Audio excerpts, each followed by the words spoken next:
மாணவர்கள் ஆசிரியர்களுக்கு இதை பற்றி சொல்லுங்க. இந்த நிகழ்ச்சி முதல்ல ஒரு ஆரம்ப புள்ளி எப்படி யோசிக்கும் போது சிற்பிகளுக்கு சிலைகள் எடுக்கும் விழா அப்படின்னு சொல்லலாம். ஏன்னா கல்லு மாதிரி இருக்கிற எங்களை ஒரு சிலையா செலுத்தினது என்னுடைய ஆசிரியர்கள் தான்.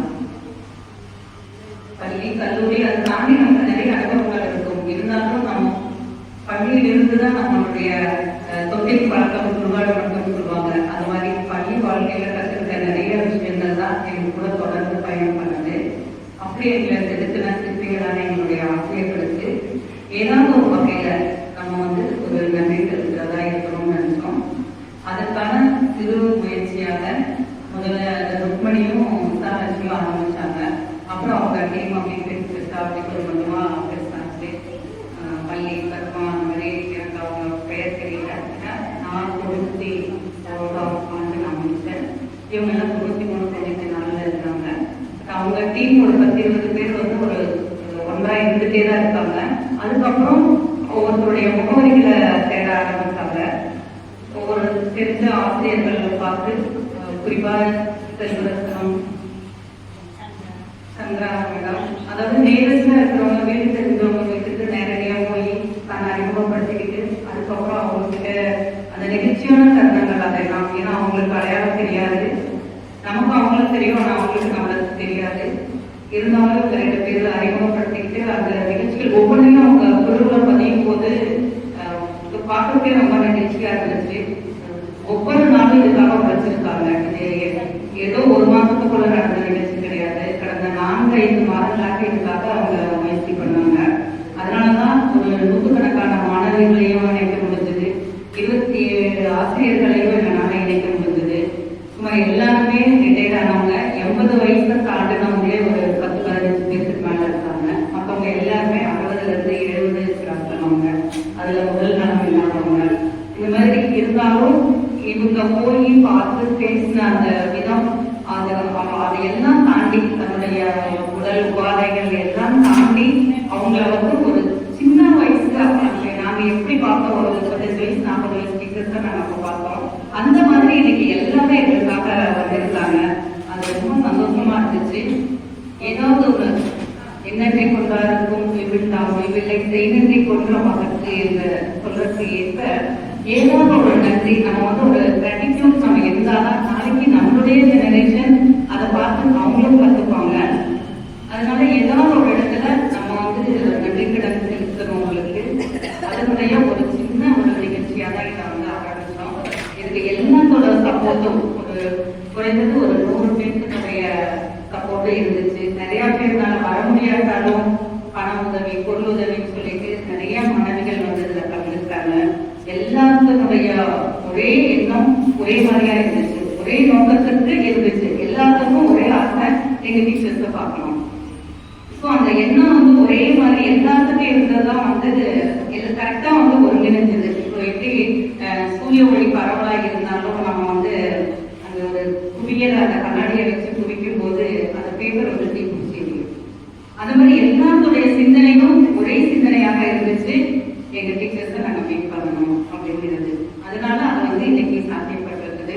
நினைவுகளை புதுப்பிப்போம் அப்படின்னு சொல்லிட்டு நாங்கள் இந்த நிகழ்ச்சியை முன்னெடுத்திருக்கோம். இந்த ஆண்டு தொடர்ந்து இந்த நினைவுகளை புதுப்பிக்கிறதுக்கு இந்த சேர்த்து இல்லாம இனி வரக்கூடிய மாணவர் செல்வங்களும் இதே மாதிரி அடுத்தடுத்த பேட்ச் எங்களோட இணைந்து நிறைய இதை நம்ம ஒரு பெரிய அளவுல முன்னாள் மாணவியர் சங்கம் சொல்லிட்டு ஆரம்பிச்சு கட்டாயமாக எல்லாரும் கையும் ஒன்று சேரும் போது நிச்சயமா வேற நிறைய நல்ல விஷயங்களை செய்ய முடியும். வேற எங்கேயும் போய் நம்ம செய்யறது நம்ம படித்த பள்ளியில நம்ம செய்யறது தான் சரியான ஒரு நன்றி தெரிவிக்கிற இருக்கும்னு நான் நினைக்கிறேன். எல்லாத்தோட நினைப்பு அதுவா இருந்தா நினைக்கிறேன். இது சாத்தியப்பட்டிருக்கு. நன்றி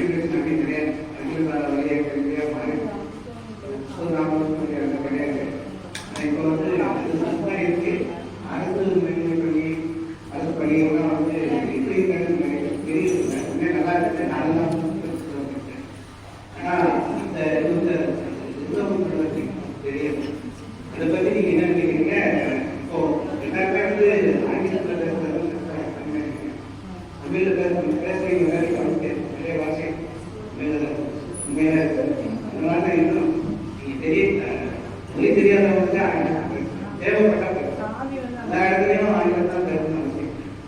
அதை பற்றி நீங்கள் நினைக்கிறீங்க? நாங்க படிச்சது எல்லாமே தாய்மொழி, நம்மளுடைய தமிழ் மொழியில தான் நம்ம படிச்சிருக்கோம். இருந்தாலும் சூழல் நம்மளுடைய அந்த காலம் வந்து என்ன பண்ணதுன்னா தமிழை அங்கங்க பயன்படுத்துறோம், அதிக அளவுல நம்ம ஆங்கிலத்தை தான் பயன்படுத்துறோம். இப்போ உதாரணமா ஒரு சின்ன நம்ம அன்றாட வாழ்க்கையில நம்ம வீட்டுல நடக்கிற ஒரு சின்ன நிகழ்ச்சியை நான் சொல்றேன். எல்லாத்து வீட்லையும் காலையில எழுந்திருக்கணும்னு வச்சுக்கோங்க. இப்ப நம்ம எல்லாம் அம்மாவா இருக்கோம், குழந்தைங்க எழுந்திருக்கோம், 8 எழுப்புவோம், பஸ் வந்துடும், டிஃபன் சாப்பிட்டு சீக்கிரம் ப்ரஷ் பண்ணு. நம்ம பேசுறோம், சாதாரணமா பேசுறோம், எழுந்து வேலைக்கு லேட் ஆச்சு, பஸ்ஸுக்கு போகணும், ஒவ்வொரு செய்தி ப்ரஷ் பண்ணு. ஸோ இதுல என்னன்னு பாத்தீங்கன்னா அங்கதான் அந்த கன்வென்ஷன் மட்டும் தான் தமிழ். எல்லா போக்குமே ஆங்கிலமா மாறி போயிடுச்சு, எல்லா நவுனும் ஆங்கிலமா மாறி போயிடுச்சு. அப்படி வந்து காலம் போயிட்டு இருக்குது. இந்த தமிழை நம்ம எப்படி எங்கிருந்து நம்ம மீட்டெடுப்போம் அப்படின்னா நம்மளுடைய தமிழ் வழி பள்ளிகள் மட்டும்தான் இன்னைக்கு இருக்கிற உறுதுணையா இருந்துட்டு இருக்குது.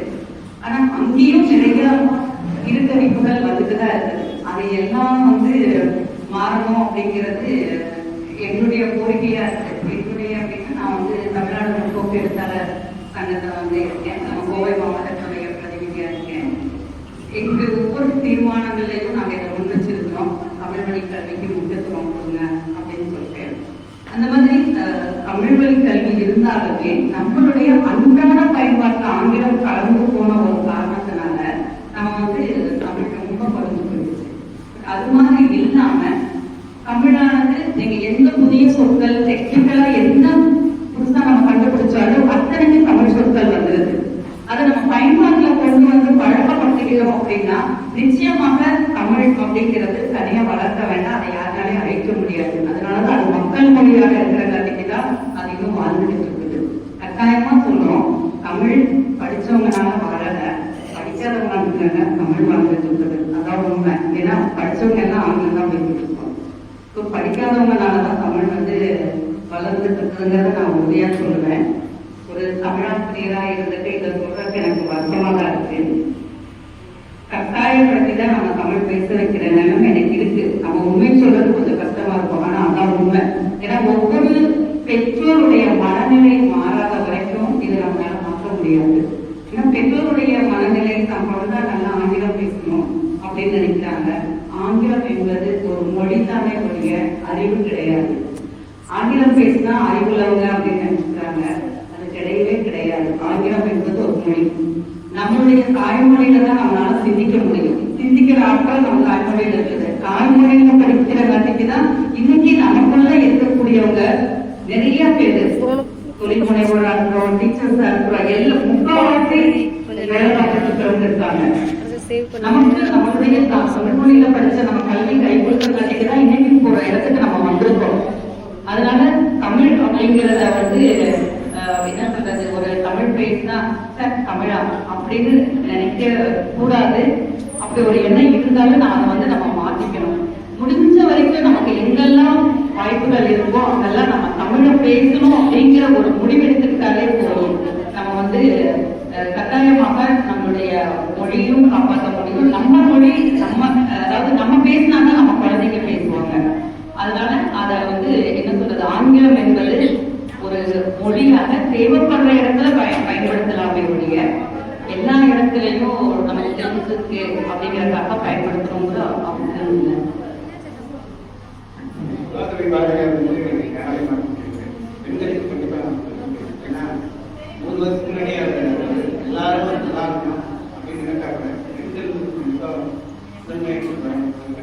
அவருடைய பங்களிப்பு தான் நிறைய இருக்கு.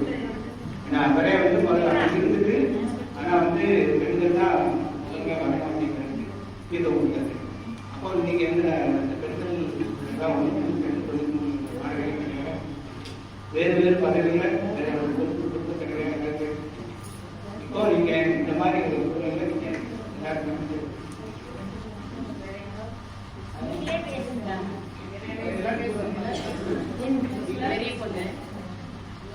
அனைவருக்கும் வணக்கம்.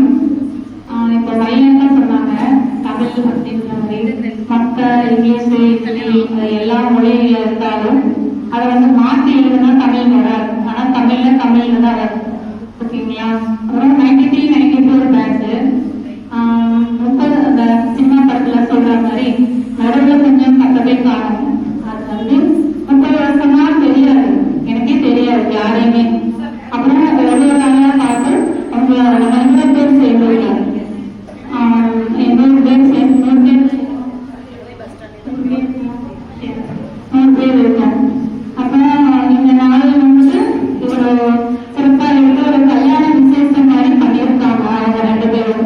அப்புறம் கல்யாணம் வீடியோ பிடிச்சிருந்தா தமிழ் தரவுகளுக்கு ஒரு சப்ஸ்கிரைப் பண்ணுங்கள், லைக் பண்ணுங்கள், கமெண்ட் பண்ணுங்கள், அந்த பெல் பட்டனை ஒரு அழுத்திடுங்க. வாழ்க வளமுடன்.